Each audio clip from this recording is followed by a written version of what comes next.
இளைஞர்களுக்கு வேலை கேட்டால் பக்கோடா போட சொல்வதாக பாஜக அரசு குறித்து திமுக எம்பி கனிமொழி விமர்சித்துள்ளார்.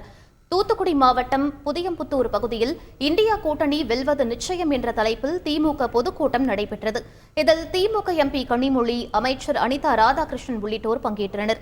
அப்போது மேடையில் பேசிய அமைச்சர் அனிதா ராதாகிருஷ்ணன், திமுக எம்பி கனிமொழியை எதிர்த்து போட்டியிட்டு பாஜக மாநில தலைவர் அண்ணாமலை டெபாசிட் வாங்கினால் அரசியலை விட்டே விலகுவதாக சவால் விட்டார்.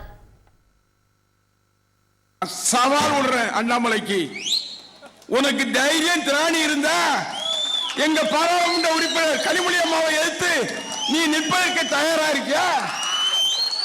இன்னைக்கு நீ டெபாசிட் வாங்கிட்டான்னா நாங்க அரசியலை விட்டு போயிடுறோம். இந்த இயக்கத்தை வீழ்த்தி விடலாம் என்று பிஜேபி கனவு காண்டு கொண்டு சில மந்திரிகளை அமலாக்கத்துறை, இது இன்கம் டாக்ஸ், அதுக்கப்புறம் சிஏஏ இப்படி போட்டு அனுப்பிக்கிட்டு இருக்காங்க. ஒரு கும்பலாலும் இந்த இயக்கத்தை தொட்டுவோட பார்க்க முடியாது என்ற சவாலை நாங்கள் விடுகின்றோம். என் மேலே அமலாக்கத்துறை இருக்கு, கேஸ் இருக்கு. என்ன பண்ணிவிட என்ன பண்ணிவிடுவான்னு கேட்க ஒன்னும் நடக்காது.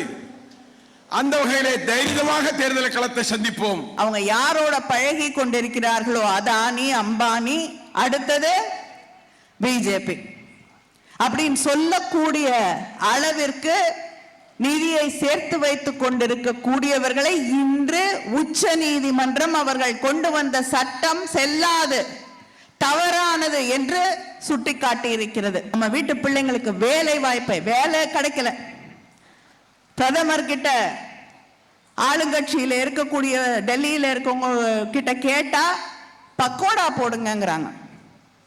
வேலை இல்லைன்னா பக்கோடா போடுறது கூட ஒரு வேலை தான், அந்த வேலையை செய்யுங்கிறாங்க.